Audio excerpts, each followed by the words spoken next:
Bismillahirrahmanirrahim, Assalamu alaikum, and welcome to the Hardborn Islamic Statistical HISC Seerah session 186. Inshallah, it's the sixth and hopefully the final session on the Battle of Hunain. So essentially just going to be doing a quick recap of the Battle of Hunain and also a couple of incidents that happened after that, principally the tribe of Hawazin coming back to try and reclaim their property. So I'll quickly do the recap, and then we'll go through that and do some of the lessons, inshallah.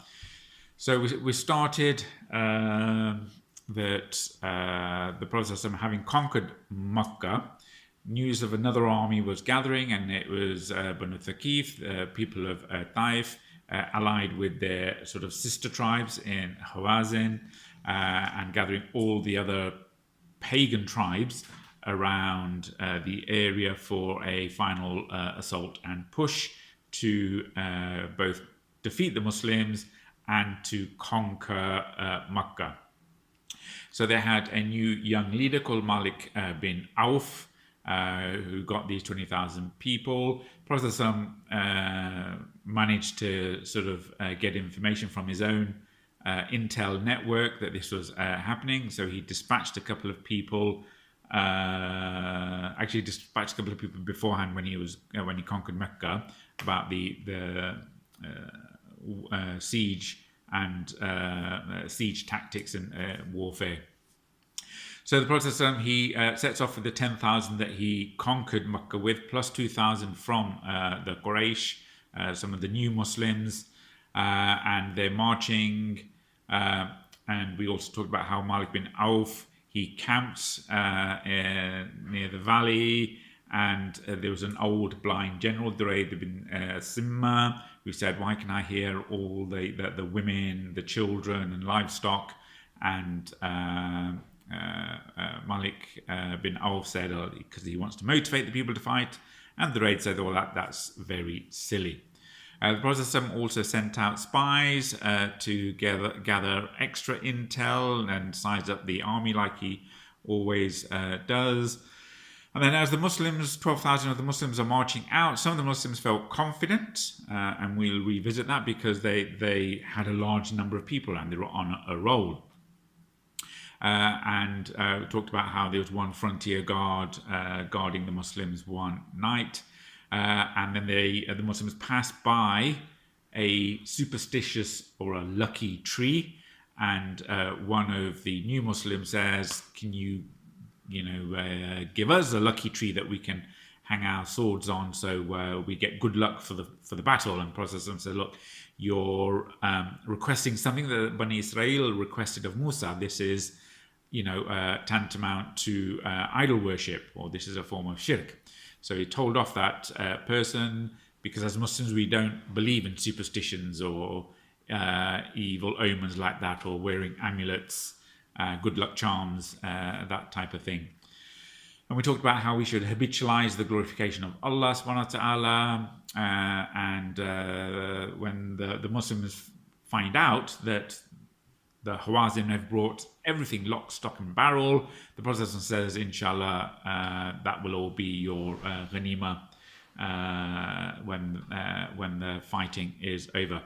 Then as the Muslims, they're going through the valley, because the tactics were that they saw a part of the army at the end of the valley, so they sort of rushed towards that. Then they got ambushed. And then in the ambush, the first phase of the battle, lots of volleys of arrows, and the Hawazin then did a frontal counterattack. Because of that, the Muslims panicked. They broke their lines. They were fleeing in every direction. The camels were stumbling over each other, and there was utter chaos. And the Prophet, he's surrounded by his elite guard. He asks Abbas to call for help from the people of Ridwan, the Ansar, and they're going through all the different tribes. And we'll come on to this when we talked about how one of the ladies, Sulaim, she saw what was happening, and then she jumped off her horse and then she went to in that sort of elite guard to protect the Prophet, and all she had was a little dagger. But anyway, so the elite guard is surrounding the Prophet, and the Prophet, he's then sort of on his mule, and he's shouting, come gather round, picks up some dust, throws it at the enemy, makes a dua, and he's shouting, I am the Prophet of Allah, there is no lie about this, I am the son of Abdul Muttalib, to try and motivate the people to come back. When he's thrown the dust, that's when the tide turns. So that's the second phase of the battle. The Muslims, they regroup, and the fortunes switch, and the Hawazin now panic, and they start to flee, and Allah sends down the angels like a cloud, and one of the descriptions is like a black cloud that comes down, and then it disperses like ants everywhere. And the core Muslims, they're given some sakina and tranquility in their hearts in the midst of all this. We talked about how there was one of the newly converted Quraysh who lost one of his relatives in Uhud, who was going to charge the Prophet ﷺ from behind amongst all this chaos with a lance, and then he got blinded by some light, and he fell off, almost fell off his horse as he's charging the Prophet ﷺ, and then becomes Prophet ﷺ makes a dua for him, and he switches sides and becomes a devout Muslim fighting on the side of the Prophet ﷺ. And then the battle is essentially won when the tides turn, and the Prophet ﷺ, he then dispatches little platoons to go chase the retreating army, which they do, and the Hawazin are fleeing in all directions, and Malik ibn Awf, he goes back to Taif. And then we talked briefly about some of the war booty, people like Abu Qatada, asking for someone to testify that he killed this particular soldier who had a lot of golden armor, and then Abu Bakr chastised one of the Quraysh who wanted that by saying, we're not going to give stuff that belonged to one of the lions of Allah to the hyenas. Prophet on the battlefield, he saw a dead woman killed on the battlefield, and he said, well, what's this about? And they said, well, this was Khalid bin Walid's sort of contingent. So the Prophet dispatches people with the express message to give to Khalid bin Walid that it's prohibited on the battlefield to kill women, children, servants, elderly, etc., people who aren't fighting, who are what we would call non-combatants.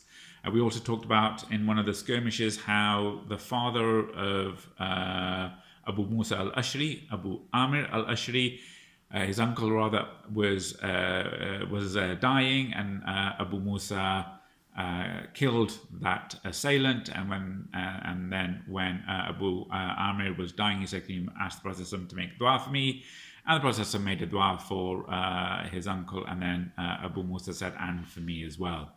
We talked about the killing of Duray bin Simma. And then the next session, we talked about how the Prophet ﷺ, having sent a couple of Sahabi to the Jurash tribe to learn the instruments of siege warfare, he'd put all the POWs, and we talked about over 6,500 women and children as POWs. They were guarded in a valley by a small battalion, and then Khalid bin Walid was dispatched to Taif to ensure that the people of Taif don't regroup and then recharge. And the Muslims then went towards Taif. But Taif had anticipated this, so they've got lots of stockpiles of food and armament, and the Muslims, they camped near Taif, but then they came under a heavy battery of arrows, so they had to relocate. And the Prophet ﷺ, he then builds these the weapons that these Sahabi had found out how to conduct in terms of siege warfare, including the mangonel, like a traction trebuchet catapult type thing, a wooden tank, a testudo, a battering ram, and then other things that the Prophet did during the siege was sort of cutting vines and crops and offering freedom to some of the slaves and to the noblemen. But despite all that, they couldn't break the siege after 2 or 3 weeks. So the Prophet seeks technical advice from Nawfal bin Muawiyah al-Duayli, and he says it's best to go back. They're not going to do you any harm. Prophet says, okay, fine, we're going back tomorrow. And the people said, no, we want to fight. They fight the next day and they suffer heavy casualties. And then the Prophet again says, we're going to go back tomorrow, inshallah. And the people stay quiet. And we talked about how it is permissible to take on bits of, to adopt technology and science, because that's not ideology specific, but it's different ideologies and ideas that that we should, as Muslims, should be careful about adopting. But aspects of science, technology, and civilization like that, it's perfectly allowable in Islam, and these are some examples of that. Then we talked about last week, Prophet returning to the valley where the spoils of war are. He's waiting for the Hawazin to come back and claim their women, the children, and the livestock. And during that wait, there's one of the older ladies makes a bit of a fuss, and she goes, "Look, don't you know who I am? I'm the sister of your companion, or the foster sister of your companion." And they bring Shema to the Prophet ﷺ, and he goes, how do I know it's you? And then she says, well, I've still got the bite mark when I used to carry you as a child. And then there's another story about his foster parents, Halima and her husband, also being brought and presented with an audience to the Prophet ﷺ.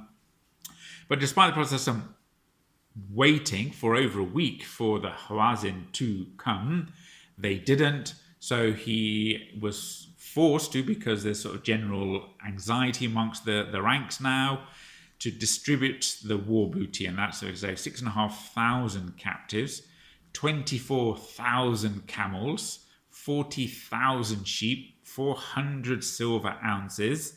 So the fighters got their rightful share, and then there's a particular portion that the Prophet ﷺ, or the leader of the army, the head of state, he can distribute as he wills, as he sees fit, and so he uses that portion to incentivize some of the new Muslims in the Quraysh and the Bedouin tribes to soften their hearts. So people like Abu Sufyan, Hakim bin Hizam, Safwan ibn Umayyah, Al-Harith bin Kilda. So these are people who are either newly into Islam, or they're in that sort of grace period, like Safwan, who said, look, give me a couple of months to think about Islam. And the Prophet says, if I take 4. So in order to make their journey to Islam easier, to soften their hearts, they were essentially bribed with a lot of this wealth. And so they were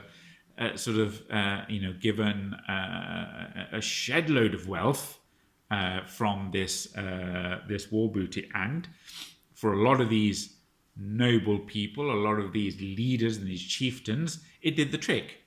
It brought them closer to Islam. It brought them, it convinced them, that actually this is the Prophet of Allah. He's not an ordinary king or leader, because he doesn't care about the wealth that he's just giving out left, right, and center. But we also talked about some of the difficulties with that, because there were some people who were obviously happy with the gifts because the Prophet was giving it. Other people were greedy and wanted more.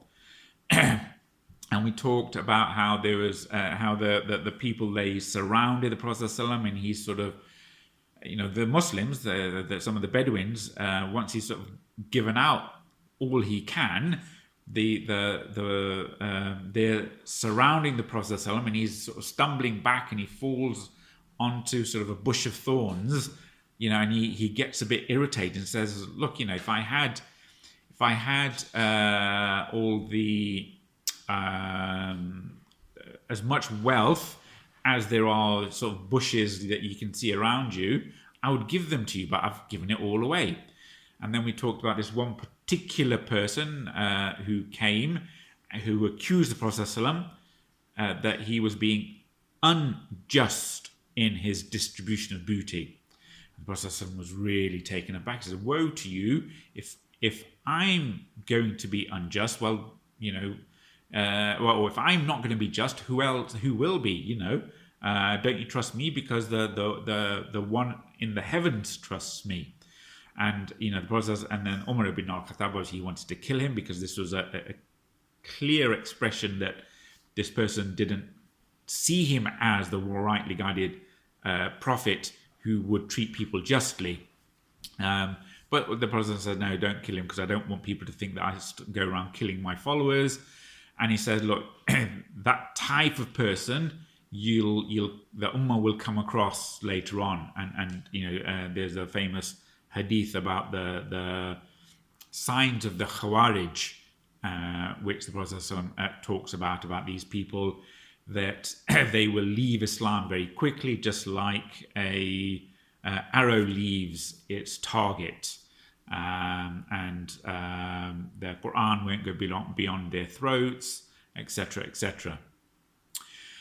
Then we talked about how Sa'd ibn Ubadah, who's sort of the leader of the Ansar, came to the Prophet and said, look, my people aren't happy because you've given away everything and you've not given us anything. And the Prophet said, well, what do you think about it? He said, look, I'm just one of my people. I'm letting you know that they're a bit unhappy. The Prophet said, fine, gather everyone in a tent and make an exclusive gathering, no one else allowed, and I'll talk to them. And they all gathered there. Obviously, the Prophet had his very close counsel with him, but none of the other Muhajir or the Quraysh or anyone else was allowed. And the Prophet said, well, what's all this I hear? They basically said, it is what it is. And the Prophet said, look, weren't you at each other's throats? Weren't you killing each other? The Ansar, the Aus and the Khazraj, and then I brought you together and I dignified you, etc., etc. And then they felt a bit sheepish and embarrassed. And he goes, well, don't you have anything to say for yourself? And they said, well, what can we say? And he said, you could have said, well, actually, you were poor, you were a refugee, you were an outcast, and we supported you. And the Prophet said, you'd be right in all of that. And then he goes on to say, look, if the whole world went in one direction and the Ansar were in a different direction, I would follow the Ansar. I consider myself to be the Ansar. It's just the sort of virtue of his birth being born in Mecca that he is Quraysh. Otherwise, he feels himself to be Ansar. And he says, basically, aren't you happy that these people, they go home with goats and camels, whereas you go home with me? And think of all the blessings that are surrounded by that. But anyway, the Ansar get really embarrassed and everyone starts crying till their beards are wet. So that's what we've done over the last 5 or 6 weeks. So just bringing that together, the final bit of that, we'll talk about the lessons inshallah, but the final bit of that is having waited for over a week. And again, so it's nearly sort of a month after the battle, because the battle of Hunain happened, then everyone dispersed, and then the Prophet went for the siege of Taif, which took 2 or 3 weeks, and then he comes back, waits a week. So we're talking 3 to 4 weeks, since the battle of Hunain, and the Hawazin haven't turned up. So the Prophet he gives out all the war booty. Then what happens? Then the Hawazin delegation, they turn up. So there's a 14 14 men, delegation of the chiefs of the Hawazin, led by Zuhair bin Sard. They come, and some say that the Prophet's foster uncle was one of the delegation, but they come and they come to meet the Prophet, and they say, we've become Muslims. Can we have our wealth back, and can we have our families back? So the Prophet, he says to them in a polite way, but basically saying, look, you're too late. I've already given things out. I'm in a really difficult situation. He said, look, you surely can see you are with me. Yeah, I feel your pain.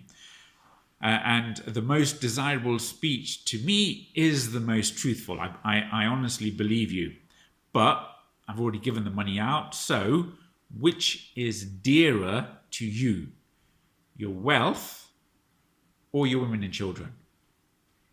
Basically saying, look, I'm not going to be able to give you everything back because I've already given it out. So you need to choose. Do you want your wealth back or do you want your women and children? Because if you just choose one, then maybe there's leeway, we can work around that. And then obviously the chief said, well, obviously nothing compares to family. We want our family. We want our women and children back. So then the Prophet says, okay, fine. Well, in that case, I've got a plan. After Dhuhr tomorrow, I will stand up and then I will address the people, and then you need to say what you've said to me, and then we'll work it out. He goes, look,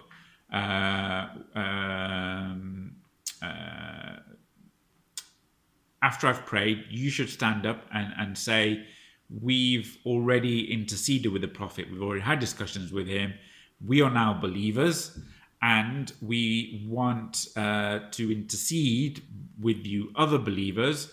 And we ask that the Prophet ﷺ, he forgoes the captives that have fallen into the lot of the different people. So basically saying that, can we have our family back? And we've had this discussion with the Prophet ﷺ. So that was the plan. And again, there's wisdom and psychology involved in that. So the Prophet, he prays Dhuhr, and then he stands up, and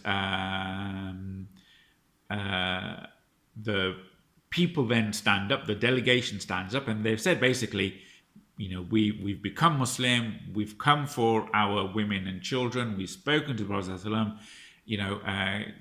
can you do something for us?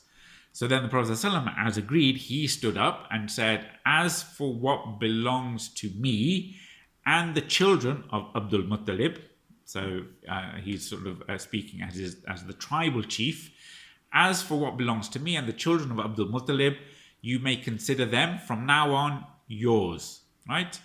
I will ask my folks people to give back theirs, right? So basically, the Prophet, he said, I'm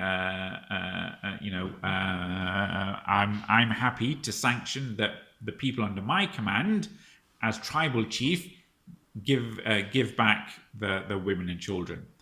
So when the Prophet said that, then obviously some of the Ansars, the Muhajir and the Ansar, some of their sort of elders, they stood up and said, well, fine, what belongs to us from now on, we will give to the Prophet ﷺ. So they're basically saying, we'll give up our claim to these captives, we're going to give them to the Prophet ﷺ, and obviously the Prophet ﷺ is then going to hand them back. So again, you can see how the Prophet ﷺ, he's working this, because he's saying, or he's orchestrating this conversation after namaz. So obviously everyone's gathered around for namaz, for prayer, salah, and that's when you feel a special connection with Allah subhanahu wa ta'ala. That's when you feel closer to Allah. You've just had a conversation with Allah. So people are feeling righteous, they're feeling pious, they're in the zone. And so At that point in time, the Prophet was using these tactics, this sort of religious tactic and this emotional tactic, where he's standing up and saying, right, I'll give him back. And other people are standing up. And again, it creates a momentum. So this is something that he's not ordering the people to give back. He's saying, if you can give back, that will be better. And so people are following that. Because it would be wrong having distributed everything to the Prophet. He doesn't really have a right to then take it back and give it to these people. So he's basically relying on their goodwill and their generosity, and basically saying, look, these are your brothers now. They are Muslims. Can you make it easier for them, right? So he's playing on these different emotions that these are new Muslims. They just want their women folk back and their family. Can you help us out, and I'll give them back. And so again, it creates that momentum. If the Prophet ﷺ had ordered the Sahabi, they would have done it, but he didn't want to compel them or put them under that duress. So he's making it like a win-win for them, where they get the blessings for handing them back.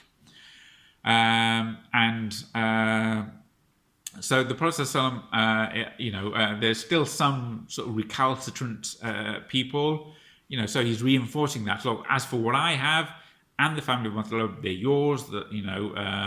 You can see the situation of your brothers. They want their families back, right? If you're unable to do that, then free them now, and the next riches that come, the next war booty or the next expedition, we will take the money from there and we will recompense you. So basically saying, don't worry about losing out. If you give them of your own free will, then that is better for you, because you will get more reward for that. If you're worried about the monetary value, because prisoners of war are worth a lot, then if you give them back now, we will recompense you at the first opportunity. And so some of the others, they said, okay, we will do it fi sabilillah. We're not going to ask for money. We'll just hand it like that. However, there were some of the newer converts, not the Ansar, not the Muhajir, but some of the newer converts that basically said, no, we're having none of that. We've got this. And again, they're only a few weeks into Islam, but they still have this materialistic understanding. So, people like Al-Iqra bin Habis, he said, look, we're not going to grant any of what belongs to me, and to the Bani Tamim, we're going to keep it all. And then Uyayna, we talked about Uyayna before, Uyayna bin Hisan, he said the same thing. As for me and Bani Fazara, I say no. So as the chief of his people, he's saying, look, we're not taking it. We're not going to hand anything back. And then there was another one, from Bani Salim, and these were the people that were right at the front of the Battle of Hunain, who were the first to flee. Al-Abbas bin Mirdas, he also refused. He goes, no, for Bani Salim, we are not going to give anything back.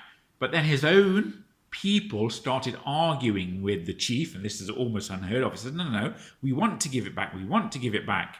And so then sort of there was a general brouhaha, and the people said, whatever spoils belong to us, we will offer to the Prophet. So they wanted that benefit. So he got really irate, Al-Abbas, and he turns round to the people and he goes, "You've undermined my position."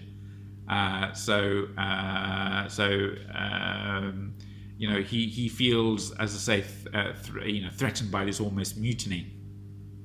So the Prophet ﷺ, he said, These people have come to you as Muslims. For this, I've already tarried the distribution of booty. Besides, I've granted them a fair option, but they have refused to have anything other than their women and children. Therefore, those who prefer to give them back willingly, then that's fine.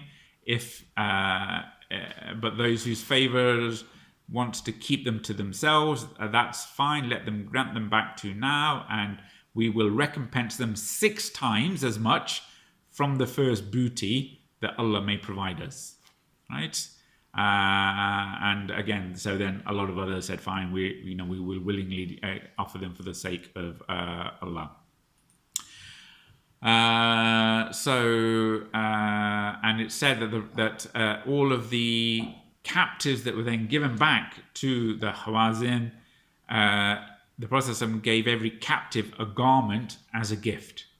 And again, this is just all the psychology of bringing people close to Islam. So then the Prophet, he turns around to the people, the Hawazin, and says, well, where's your leader? Where's Malik ibn Awf al-Ansari?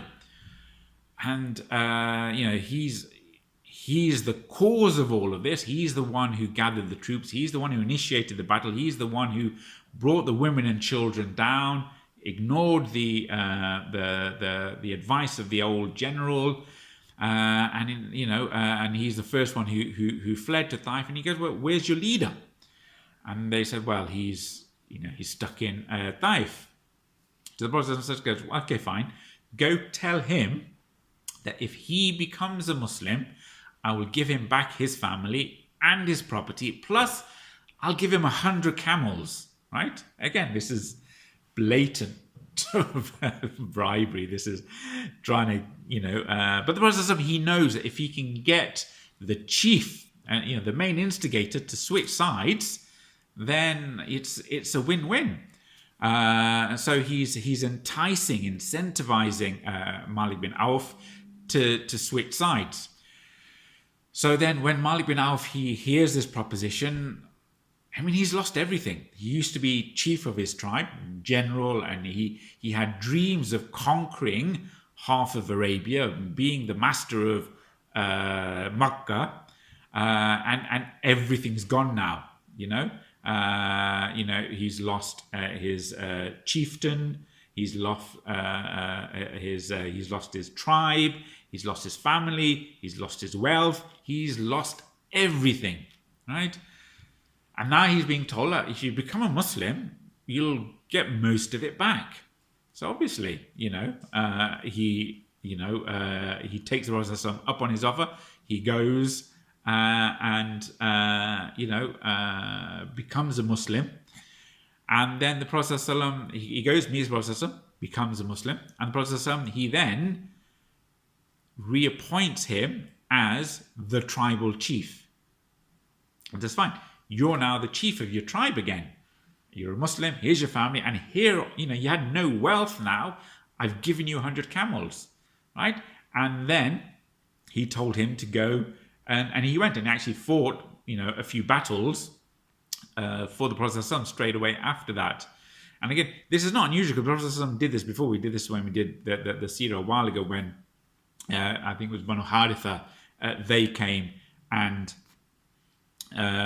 all that happened was that they came, they lost everything, and then the chief of the tribe came, he became a Muslim, got his whole tribe back, and then he went back as chief of the tribe, and the only and all the wealth and everything, the only thing that had changed was they were now Muslims. And again, jihad and fighting fi sabilillah, it's not about punishing people, it's not about conquest of natural resources. It's not like the wars of capitalism, where you try and plunder the natural resources of the population or you subjugate.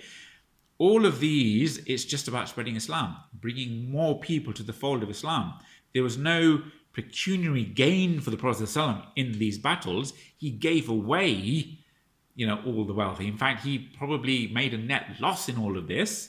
For him, the importance is to bring people to Islam, and this is the the principle that he wants to instill in us, in the Sahabi, is look, and remember when he sent Ali to one of the tribes after the conquest of Mecca and said, look, it's not the most important thing is that these become Muslim.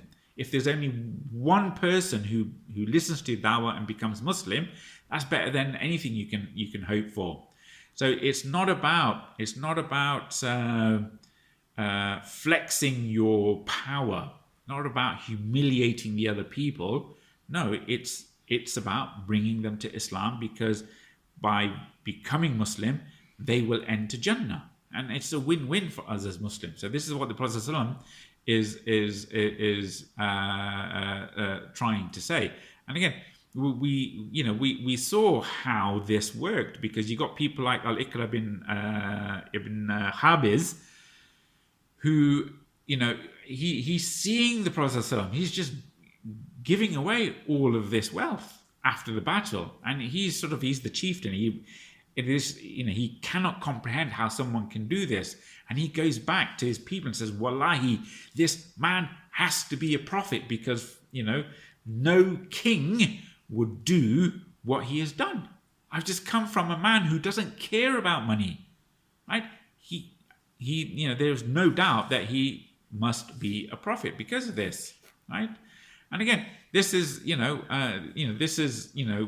human nature. We all would love the things of this world, but when you've got somebody who's on a different plane, it's clear to everyone that actually, things that you and I would really care about. I mean, this is, from being poor, you're being one of the richest men around. You become one of the 1%. Right, the one of the 1% of the richest people, just by becoming a Muslim, and the process is just elevating all these people straight away.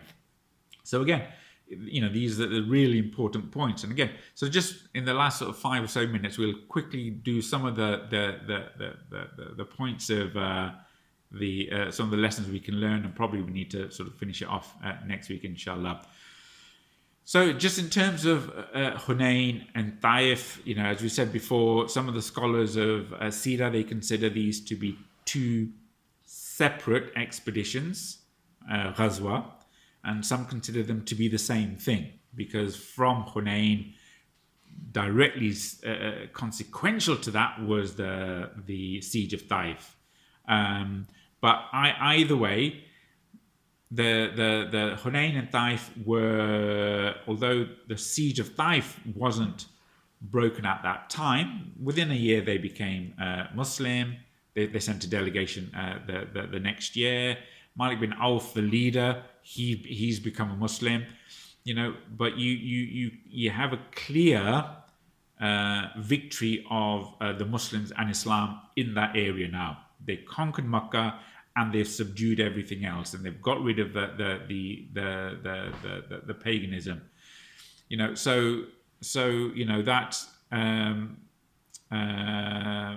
from a not just a military and a political, an economic and a religious standpoint, it's an overwhelming success. Idolatry, paganism,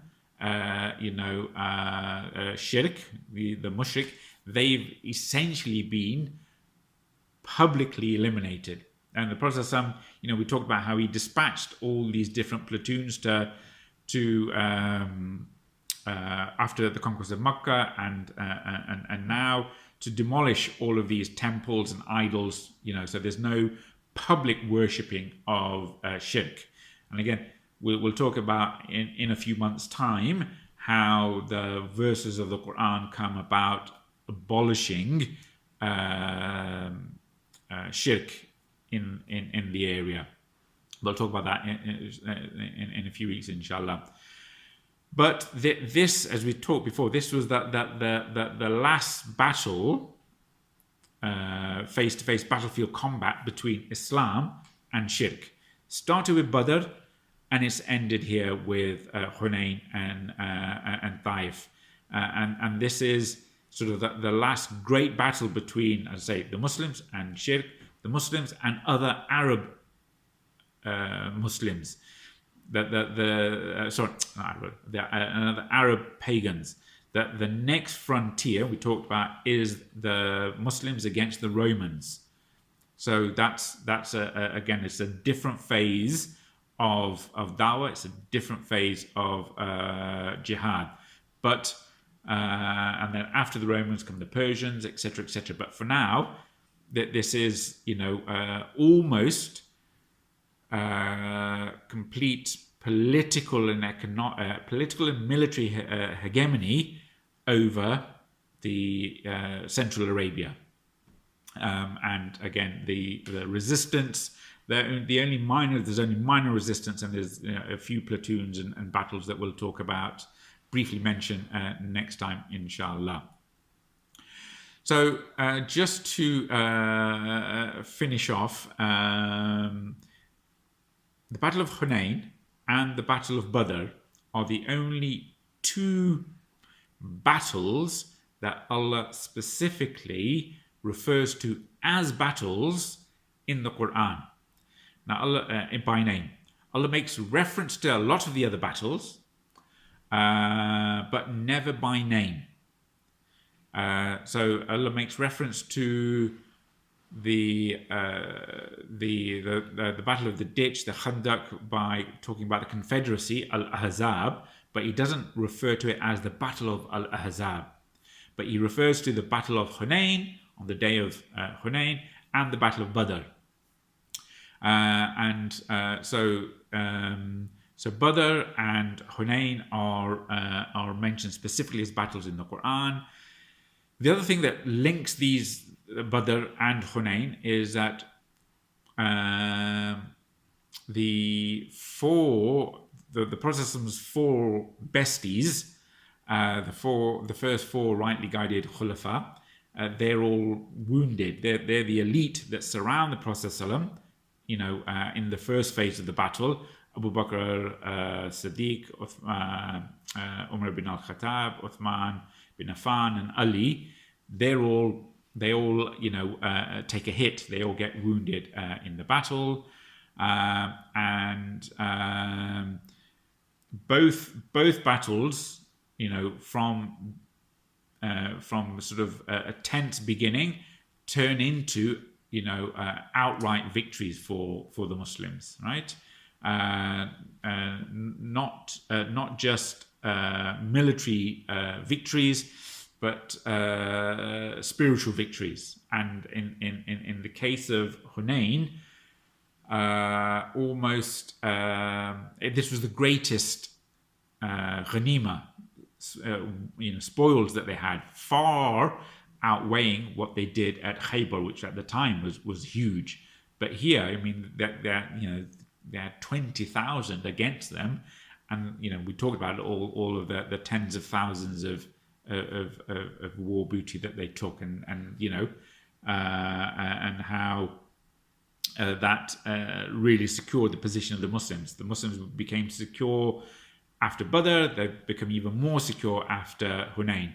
Again, in both battles, Allah mentions that He sent down tranquility on the Muslims, and He sent down angels, and probably sent angels down in other battles, but here it's mentioned that He sent angels down to assist the Muslims.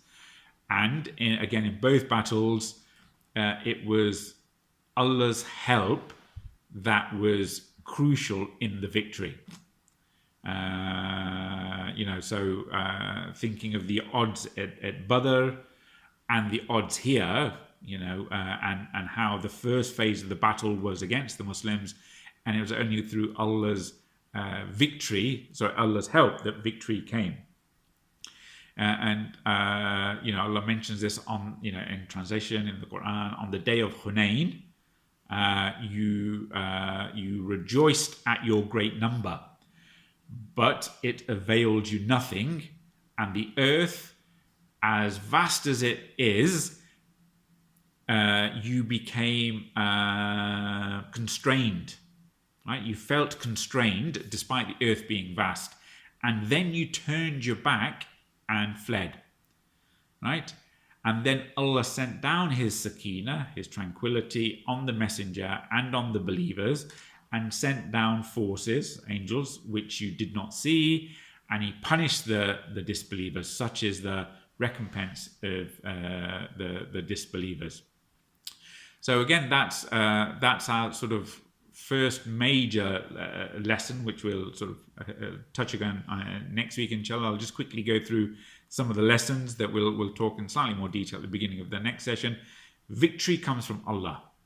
No matter how much we prepare, we have to have ultimate tawakkul Allah, that only Allah provides the victory. He is the cause of the victory.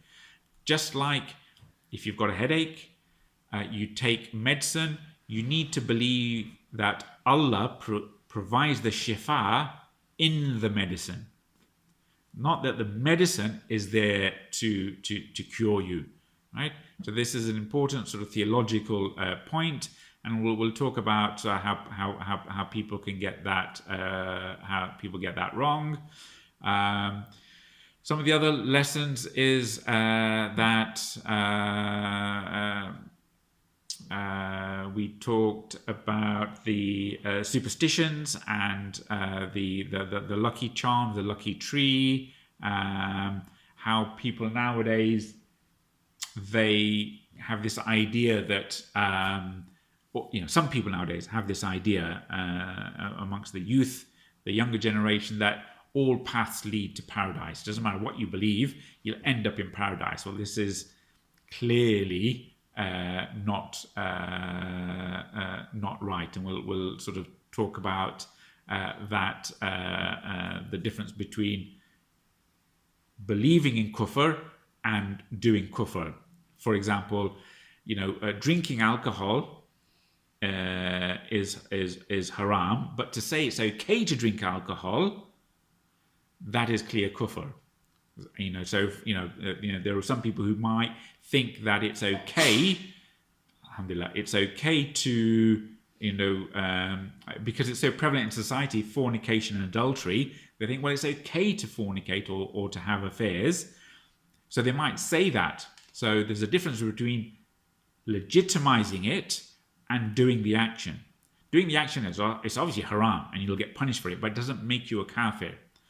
Right, so these issues again we'll briefly touch on next time, which are highlighted by those points. One of the points is that humans are humans. We get tempted by different things, and it's okay to incentivize people by different ways, as long as you're bringing them to Islam through the right way. How the Prophet ﷺ, he then would treat different people according to this different station. So he would treat the chieftains much more differently to some of the Bedouin chiefs, to the general rank and file, and that's perfectly acceptable. In fact, it's probably the right way to do things. You don't treat everyone exactly the same. We'll talk about how the Prophet how it's allowed for us as Muslims to make specific dua against other people. So people who've wronged you, you can make dua against them, and we'll see how the Prophet he didn't do that when he's making dua against the people of Taif. Other lessons, it's just around understanding the audience, and how the Prophet we talked about today, how he used the situation, the environment, to help the Hawazin get back their families. Then we'll inshallah talk about how a couple of other Muslims. We talk about Malik ibn Awf today. There's another famous poet who became a Muslim at this time, Qab ibn Zuhair. We'll mention his story, and then we'll finish off next week, inshallah, with the Prophet performing Umrah on his way back to Medina. So we'll finish there, inshallah. So Jazakallah khair. Thanks for listening. Do make dua for the Ummah, and remember us in your duas. Bismillahirrahmanirrahim. Wal asr innal insana lafi khusr illa alladhina amanu wa amilu salihati wa tawasaw bil haqqi wa tawasaw bis sabr. Jazakallah khair. Assalamu alaikum.